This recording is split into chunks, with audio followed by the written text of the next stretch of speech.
안녕하세요. 서초동 법무사 김철지입니다. 오늘 날씨 많이 쌀쌀한데 영하인데 내일은 진짜 영하 10도까지 떨어진다고 하네요. 지금 준비 서면 내로 서울중앙지방법원 안에 있는 우체국에 가고 있습니다.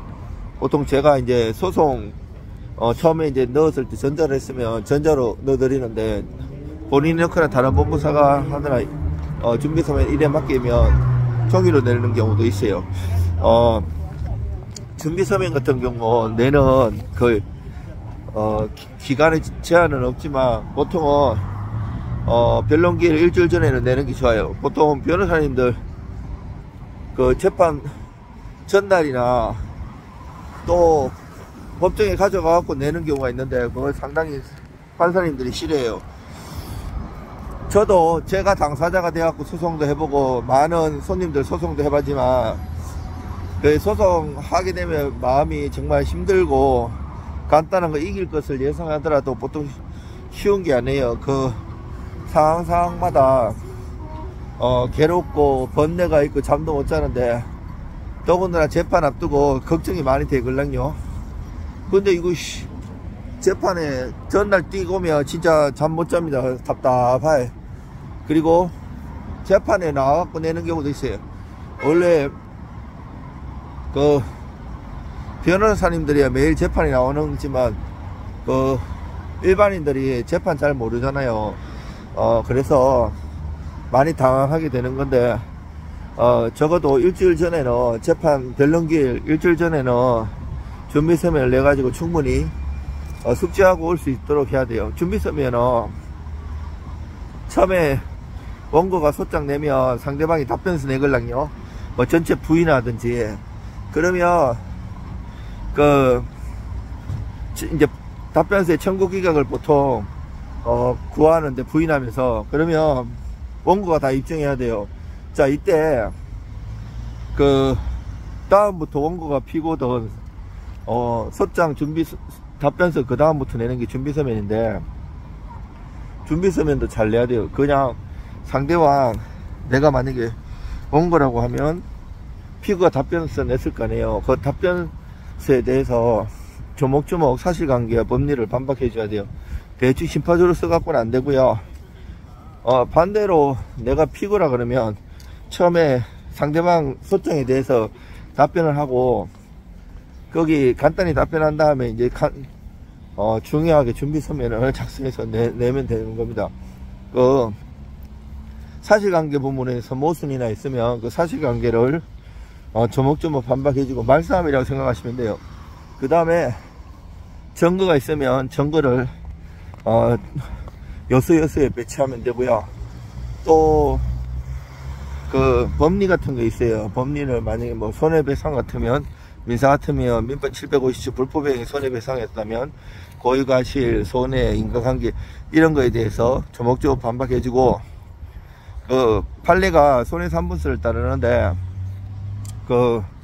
적극적 손해, 소극적 손해, 정신적 위자료 이렇게 청구하는데 요거에 대해서 조목조목 반박하고 만약에 민법 741조 부당이득 반환소송 들어왔으면 그 부당이득 내가 한 게 없으면 그거에 대해서 적극적으로 하고 요건사실 주장하는 법리에 대해서 조목조목 반박을 해주면 돼요. 대충대충 하면 안 되고요. 정말 성실성있게 혼을 담아서 해야 돼요. 판사님도 늦게 지금 준비서면 내면 저 같은 경우 손님뿐 아니라 여러 관계자들 읽어보면 정말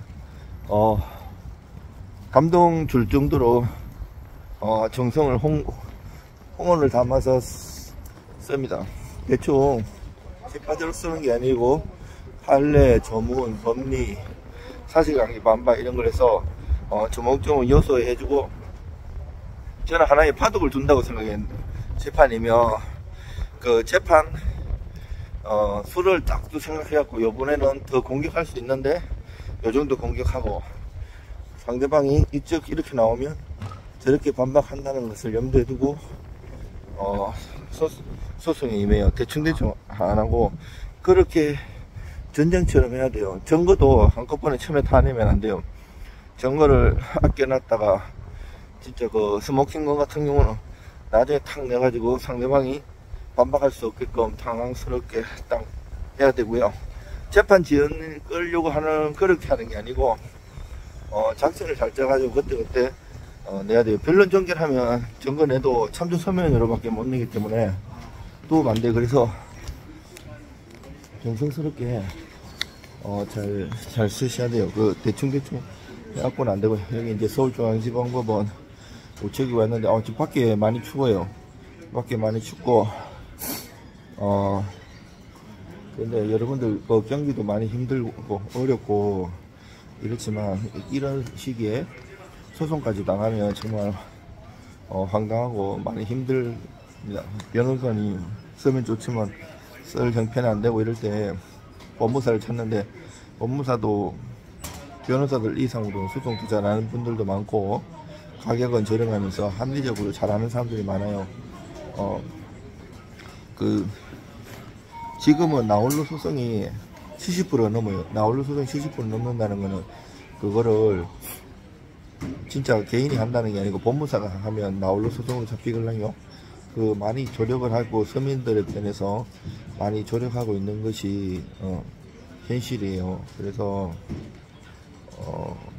그렇다고 막 돈을 하나도 안 쓰고 본인이 하게 되면 소송 기술상이나 여러가지 쟁점파 그리고 공격 방어 방법이 부족해 가지고 이길 수 있는 건데 질 수도 있기 때문에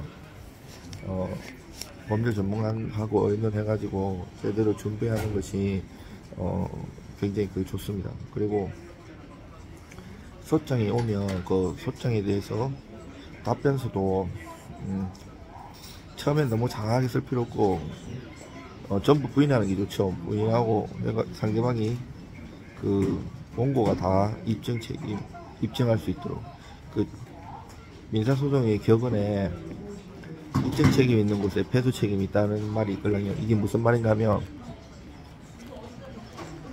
입증 책임이 있으면 입증을 해야 되는데 입증 못하면 패소하는데 입증하는 게 쉽지가 않습니다.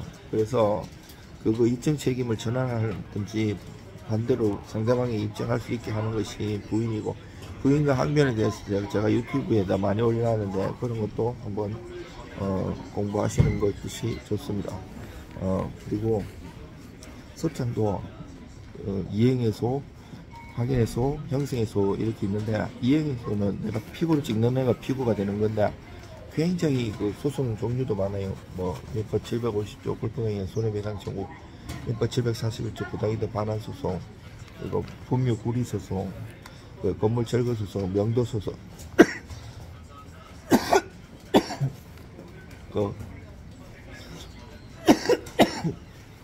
경매에서도 법정지상권 관련해 가지고 법정지상권 관련해서 이제 건물 철거 소송을 하면 이제 토지만 낙찰 받았을 때 위에 건물이 있으면 이것이 건재단권 설정 당시부터 있었던 건지 아니면 또 건물에 해당되는 건지 대부분 판례가 많이 있고요. 항공사진을 보면 옛날 그게 건물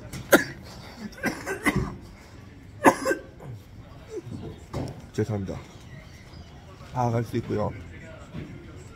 건물 철거 소송하면서 치료 청구를 하면 돼요. 원래 법정지상권이 성립하더라도 2년 동안 치료를 연차하면 그거를 집행권론으로 해갖고 또 건물에 대해서 경매를 넣어가지고 건물을 때려 부술 수가 있습니다. 그리고 그래서 오히려 경매 고수들은 법정지상권이 성립하는 물건들 잘 받기도 해요. 그리고 또 거기에 개발해가지고 만약에 돈이 될 것 같은 구기동 물건이 있었잖아요. 종로구 구기동 같은 경우도 비오토 1등고로 지적되어 있지만 그거를 행정소송이나 행정심판으로 깬 다음에 테니스장이나 배드민턴장 아니면 주차장 아니면 건물을 올리면 돈이 많이 됩니다.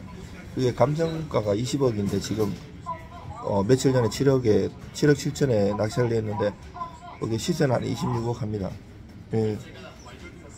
그 특수 물건을 받아야지 돈이 되지, 단순히 남이 다 하는 아파트 같은 경우는 돈 벌기 힘듭니다. 여러분들 건강하시고요. 또 후속으로 또 올리게 하도록 하겠습니다. 이상 서초동 본부장 김철중입니다.